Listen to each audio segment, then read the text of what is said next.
Hello दोस्तों, स्वागत है आपका आपके इस यूट्यूब चैनल SHP एजुकेशन।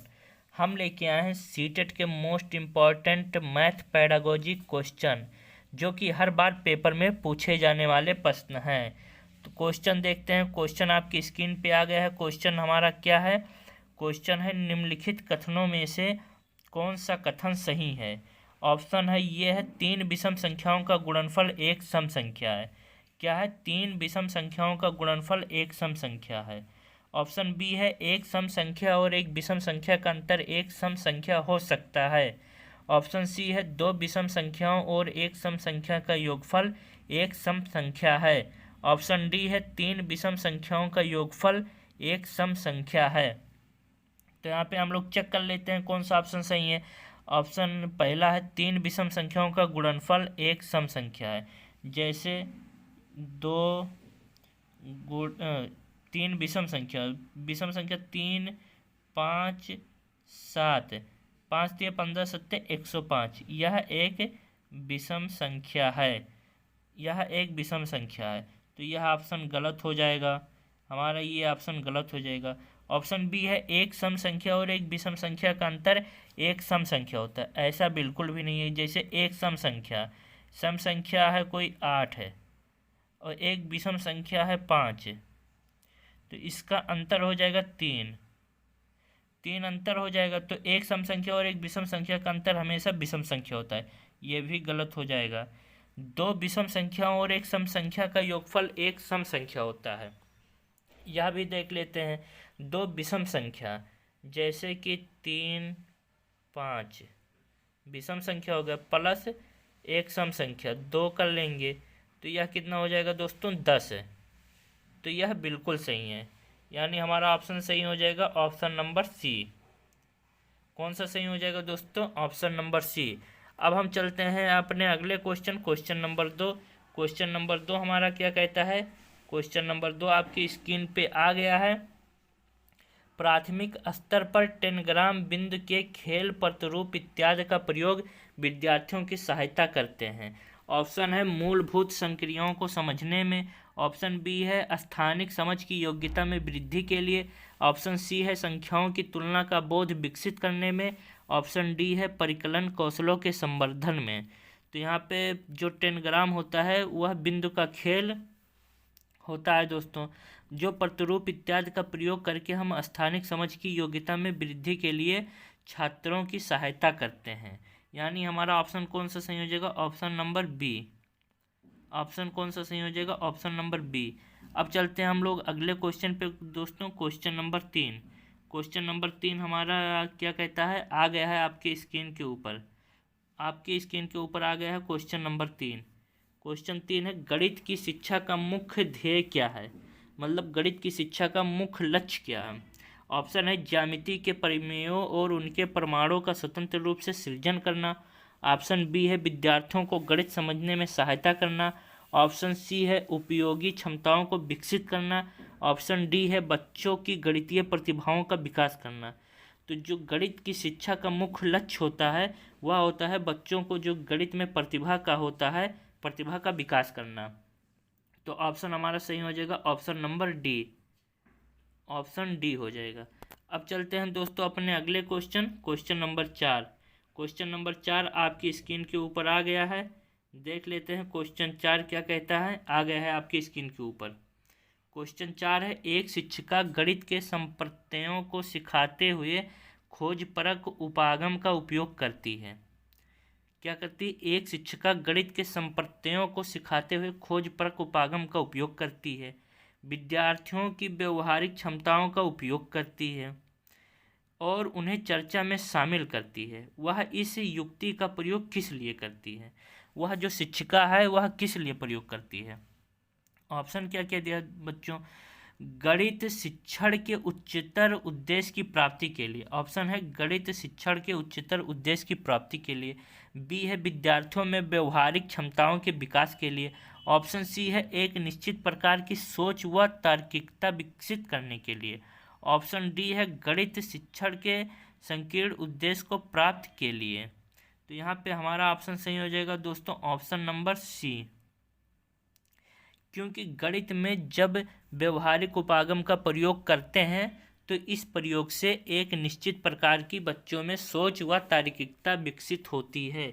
इसलिए हमारा ऑप्शन सही हो जाएगा ऑप्शन नंबर सी। अब चलते हैं दोस्तों हम लोग अगले क्वेश्चन पे। Question number 5। क्वेश्चन 5 हमारा क्या कहता है? क्वेश्चन 5 आपकी स्क्रीन पे आ गया है। क्वेश्चन 5 है, प्राथमिक अवस्था में गणित में रचनात्मक मूल्यांकन में अंतर्निहित है। ऑप्शन है अधिगम में असंगति को और शिक्षण में कमियों को पहचानना। ऑप्शन बी है सामान्य त्रुटियों को पहचानना। ऑप्शन सी है क्रिया प्रणाली के ज्ञान और विश्लेषणात्मक प्रतिभाओं की परीक्षा। ऑप्शन डी है विद्यार्थियों के ग्रेड और रैंक। तो यहाँ पे हमारा ऑप्शन सही हो जाएगा दोस्तों। देखते हैं ऑप्शन जो है हमारा कौन सा सही हो जाएगा। Option number A. Option A क्यों सही होगा? क्योंकि जो प्राथमिक अवस्था में गणित में अधिगम होती है वह असंगति की और शिक्षण में कमियों को पहचानना मूल्यांकन में अंतर्निहित होता है। इसलिए हमारा ऑप्शन सही हो जाएगा ऑप्शन नंबर ए। अब चलते हैं दोस्तों अगले क्वेश्चन पे अपने। Question number 6। क्वेश्चन 6 आपकी स्क्रीन के ऊपर आ गया है। क्वेश्चन 6 क्या कहता है?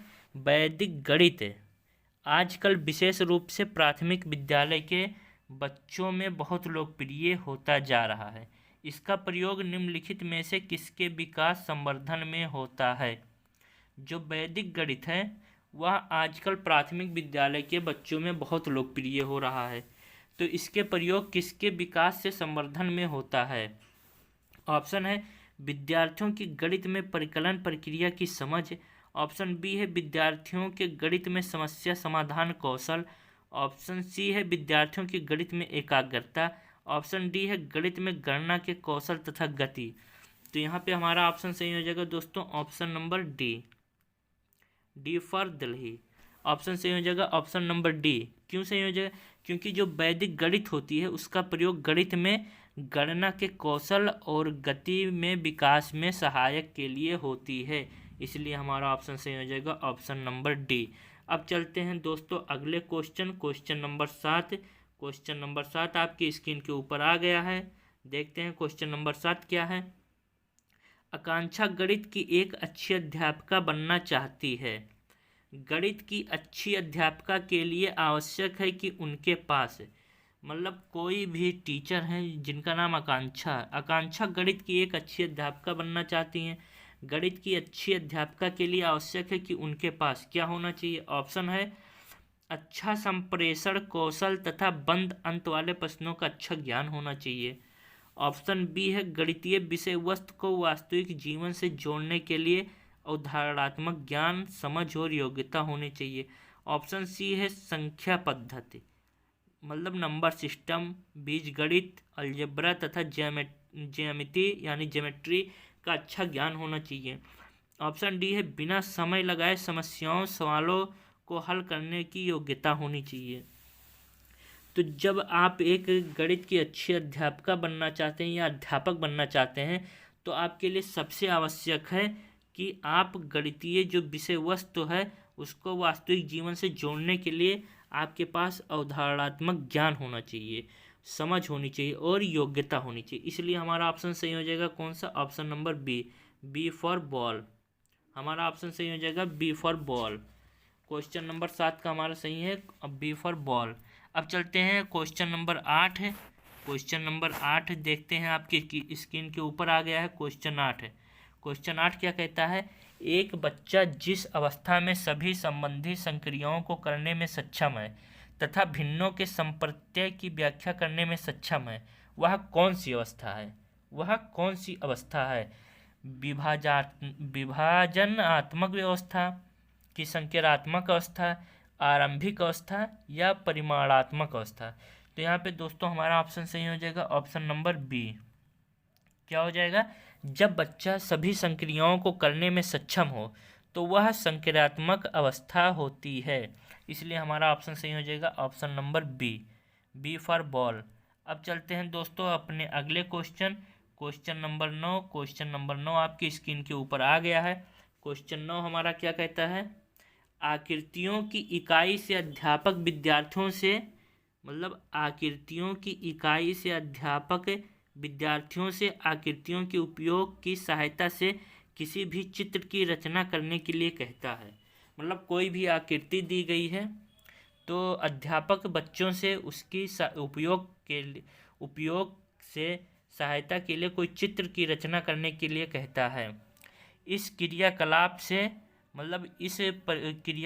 निम्नलिखित में से कौन सा उद्देश्य प्राप्त किया जा सकता है। तो इसमें कौन सा उद्देश्य प्राप्त किया जा सकता है? ऑप्शन है अनुप्रयोग, ऑप्शन बी है ज्ञान, ऑप्शन सी है समझबोध, ऑप्शन डी है रचना सृजन। तो यहाँ पे हमारा कौन सा हो जाएगा दोस्तों? ऑप्शन नंबर सही, option number D, D for Delhi. क्यों हो जाएगा? क्योंकि आकृतियों के उपयोग की सहायता से चित्र बनाना यह एक रचना अथवा सृजन कहलाती है, इसलिए हमारा ऑप्शन डी सही हो जाएगा। अब चलते हैं अगले question, question number 10। Question number 10 आपकी स्क्रीन के ऊपर आ गया है दोस्तों। क्वेश्चन 10 क्या कहता है? कक्षा 4 का छात्र अर्जुन, मतलब है कक्षा 4 का जो छात्र है अर्जुन, संख्या प्रणाली से संबंधित सभी प्रश्नों का उत्तर मौखिक रूप से दे सकता है, परंतु संख्या प्रणाली पर आधारित समस्याओं के हल लिखने में गलतियां करता है। लिखने में उसकी त्रुटियों के सुधारने के लिए सबसे अच्छी उपचारात्मक तकनीक है। तो उसकी गलतियों को सुधारने के लिए हम कौन सी उपचारात्मक तकनीक अपनाएंगे? ऑप्शन है उसे 10 अभ्यास परीक्षाएं देंगे। ऐसा बिल्कुल भी नहीं है, ऐसा बिल्कुल भी नहीं है। ऑप्शन बी है वास्तविक जीवन के अनुभव को गणितीय संकल्पनाओं के साथ संबंधित करना।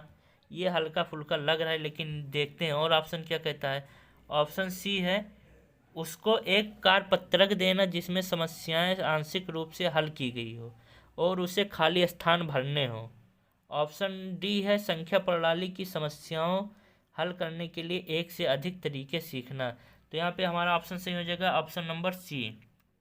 ऑप्शन सी क्यों सही हो जाएगा? क्योंकि यदि छात्र मौखिक रूप से बता ले रहा है परंतु समस्या हल करने में असमर्थ है, अगर कोई भी बच्चा है वह मौखिक रूप से कोई भी क्वेश्चन सॉल्व कर ले जा रहा है और अगर उसे लिखने के लिए कह दिया जाए तो वह असमर्थ है, इसकी सबसे अच्छी उपचारात्मक तकनीक यह होती है कि उसको एक कार्यपत्र देना जिसमें समस्या आंशिक रूप से हल की गई हो और उसे खाली स्थान भरने हो, तो वह जल्दी से सीख जाएगा।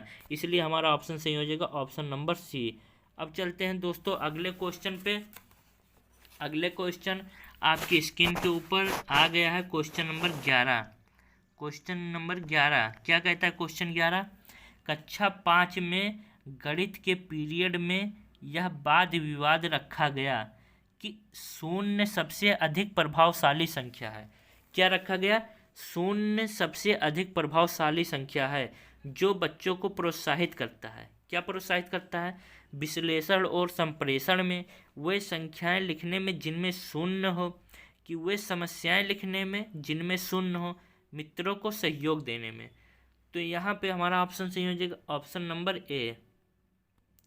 ऑप्शन ए इसलिए सही हो जाएगा क्योंकि कक्षा 5 में जो गणित के पीरियड में वाद विवाद रखा गया है वह कहीं ना कहीं विश्लेषण और संप्रेषण में प्रोत्साहित करता है, क्योंकि वह क्रियाकलापों से विश्लेषण व संप्रेषण की शक्ति को बढ़ाता है। इसलिए हमारा ऑप्शन सही हो जाएगा ए फॉर एप्पल। अब चलते हैं दोस्तों अगले क्वेश्चन पे। अगले क्वेश्चन आपकी स्क्रीन के ऊपर आ गया है, क्वेश्चन नंबर 12।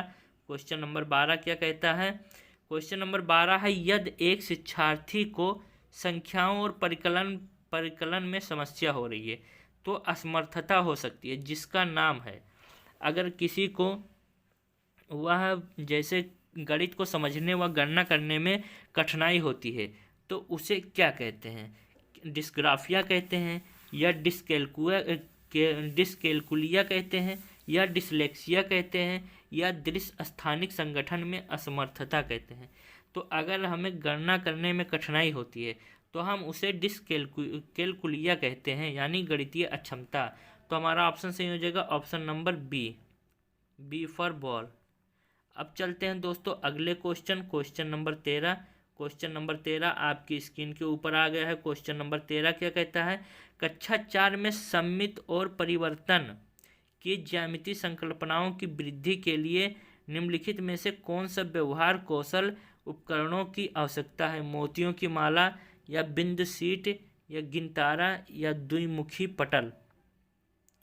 क्या है? कक्षा 4 में सममित और परावर्तन की ज्यामितियाँ। संकल्पनाओं की वृद्धि के लिए निम्नलिखित में से कौन सा व्यवहार कौशल उपकरणों की आवश्यकता है? ऑप्शन: मोतियों की माला, फिर बिंदु सीट, फिर गिनतारा, फिर द्विमुखी पटल। तो यहाँ पे हमारा ऑप्शन सही हो जाएगा ऑप्शन नंबर बी। क्या हो जाएगा? बिंदु सीट। यानी कक्षा 4 में जो बिंदु सीट होता है, अगर उसे ज्यामितीय संकल्पनाओं की वृद्धि के लिए डार्ट पेपर को ही बिंदु सीट कहते हैं, वह व्यवहार कौशल उपकरणों की आवश्यकता होती है। इसलिए हमारा ऑप्शन सही हो जाएगा ऑप्शन नंबर बी। अब चलते हैं दोस्तों अगला क्वेश्चन नंबर 14। क्वेश्चन नंबर 14 आपकी स्क्रीन के ऊपर आ गया है। क्वेश्चन 14 क्या कहता है? क्वेश्चन 14 है राष्ट्रीय पाठचर्या चर्चा रूपरेखा मतलब एनसीएफ 2005 सिफारिश करता है कि प्राथमिक स्तर पर गणित को शिक्षा का केंद्र होना चाहिए। ऑप्शन है उच्चतर गणित के लिए तैयारी, ऑप्शन बी है गणित के अमूर्त विचार जानना, ऑप्शन सी है कक्ष में की गई पढ़ाई को विद्यार्थियों की दैनिक जिंदगी से जोड़ने में सहायता करना, ऑप्शन डी है विद्यार्थियों को गणित की शिक्षा में अंतर्राष्ट्रीय मापदंड अर्जित करने में सहायता करना। तो हमारा यहाँ पे ऑप्शन सही हो जाएगा option number C. Option C क्यों सही हो जाएगा? क्योंकि जो एनसीएफ 2005 है उसके अनुसार प्राथमिक स्तर पर गणित की शिक्षा का केंद्र कक्ष में की गई पढ़ाई को विद्यार्थियों की दैनिक जिंदगी से जोड़ने के लिए कहता है। एनसीएफ हमारा 2005 यही कहता है, इसलिए हमारा ऑप्शन सही हो जाएगा ऑप्शन नंबर सी। अब चलते हैं दोस्तों अगला क्वेश्चन नंबर 15 और यह लास्ट क्वेश्चन है। क्वेश्चन 15 क्या कहता है?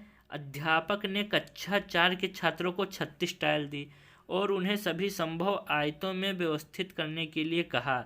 इस क्रियाकलाप द्वारा निम्नलिखित में से कौन सी संकल्पना को संबोधित नहीं किया जा सकता है? क्या है? अध्यापक ने कक्षा 4 के छात्रों को 36 टाइल दी और उन्हें सभी संभव आयतों में व्यवस्थित करने के लिए कहा।